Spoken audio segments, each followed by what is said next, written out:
The Three Musketeers, Chapter 8.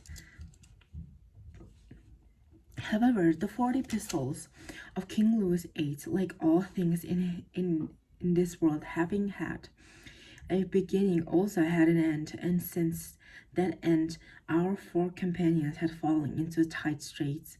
At first, Athos had supported the association for the time of his own pocket. Porthos had succeeded him, and thanks to the one of those disappearances to which they were accustomed, they had met the needs of all for another fortnight. Finally had come the turn of Aramis, who had complied with good grace and managed, as he said, to get hold of a few pistols by selling his theology books. Then, as usual, they had recourse to M. de Treville, who had them some advanced on their pay, but on these advanced 3 musketeers who had already made account in arrears, and a guard who as yet had none could not go far.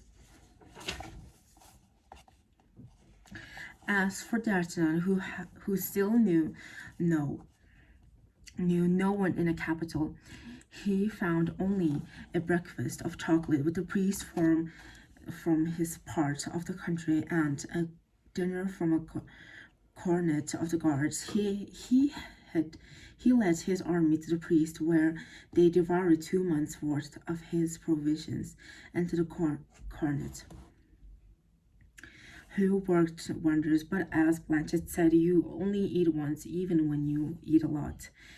D'Artagnan thus found himself rather humiliated to have only a meal and a half for the breakfast, which the priest could count as only half a meal, to offer his companions in exchange for the feast procured by Athos, Porthos, and Aramis. He felt himself a burden to the society, forgetting in his quite usual good faith, and he had fed that society for a month, and his worried mind began working actively. He reflected that his coalition of 4 brave, enterprising, and active young men should have some other end than swaggering promenades, fencing lessons, and more or less witty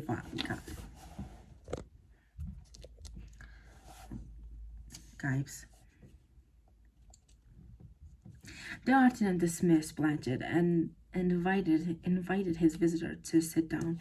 There was a moment of silence during which the 2 men looked at each other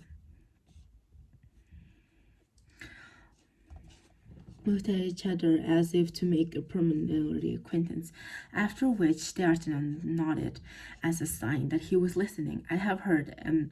D'Artagnan spoken of as a brave young man, said the burgess, and that reputation which he justly enjoys made me decide to entrust him with its secrets. Speak, monsieur, speak, said D'Artagnan, who instinctively scented something adventurous. The burgess paused again and went on. My wife is a seamstress to the queen, monsieur, and is lacking neither in wisdom nor in beauty. It will soon be 3 years since she was married to me, though she had only a little fortune, because M. de la Porte, the queen's cloak bearer, is her godfather and protector. Well then, monsieur, asked D'Artagnan. Well then, the burgess picked up. Well then, monsieur, my wife was abducted yesterday morning as she was coming out from her workroom.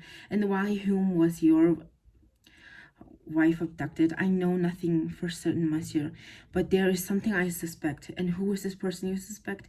A man who had been pursuing her for a long time. Devil take it.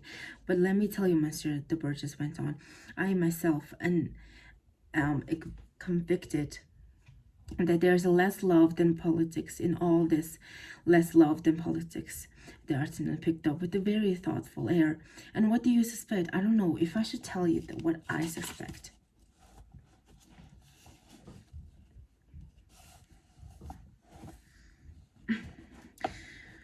From M. de la Porte, didn't I tell you that she is a goddaughter of M. de la Porte in the Queen's testament? Well, M. de la Porte placed her near Her Majesty. Is that our poor Queen would make at least someone to trust. Abandoned she is by the King, spied on as she is by the Cardinal, betrayed as she is by everyone. Ah, something's taking shape here, said D'Artagnan. Now, my wife came 4 days ago, monsieur. One of her conditions was that she should visit me twice a week, as I have an honor of telling you, my wife loves me very much. So my wife came and confided to me that the Queen was in great fear and that moment. Really? Yes, the Cardinal. As it seems, he is pursuing her and persecuting her more than ever. He cannot forgive her the story of the Saraband. You know the story of the Saraband, Pardieu, as if I don't, replied D'Artagnan, who knew nothing at all about it, but wanted to make the air of being in the know. So that is to no longer a matter of hatred, but of vengeance.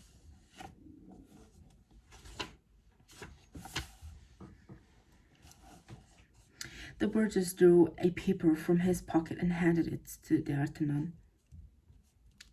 A letter, cried the young man. D'Artagnan opened it, and the light was beginning to fade. He went over the window. The Burgess followed him. Do not look for your wife, D'Artagnan read. She will be returned to you when there is no more need for her.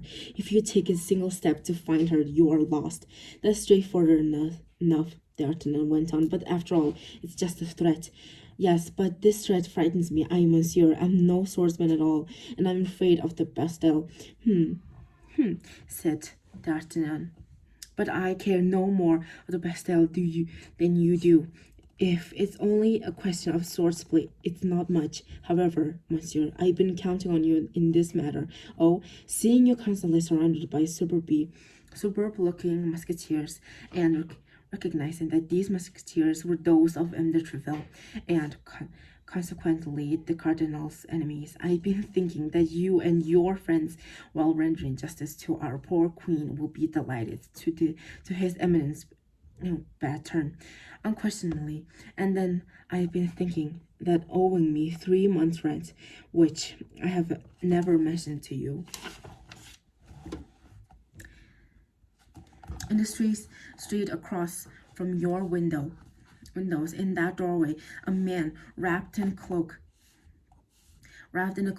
It's he, D'Artagnan and the birds cried out at once at having recognized this man at the same time.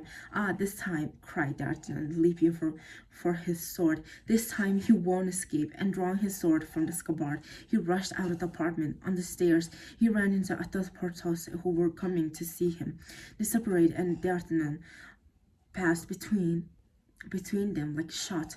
Ah, but where are you running like that? The 2 musketeers called after him. The man from you, replied D'Artagnan, and he disappeared. D'Artagnan had more than once told his friends about his adventure with the unknown man, and of the appearance of the beautiful traveler to whom this man seemed to have entrusted some important missive. Athos' view had been that D'Artagnan had lost his letter in the scuffle. A gentleman, according to him, and from the portrait D'Artagnan had painted of the unknown man, he could only have been a gentleman who could been incapable of such baseness as stealing a letter.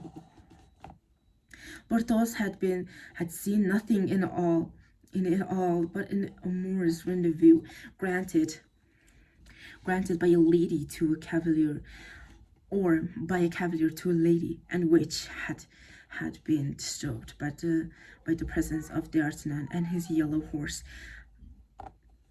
Aramis had said that such things being mysterious, it was better not to go into them. They understood, then, from the few words D'Artagnan let drop, what the matter was. And as they thought that after overtaking his man or losing sight of him, D'Artagnan would only in case come back home, they continued on their way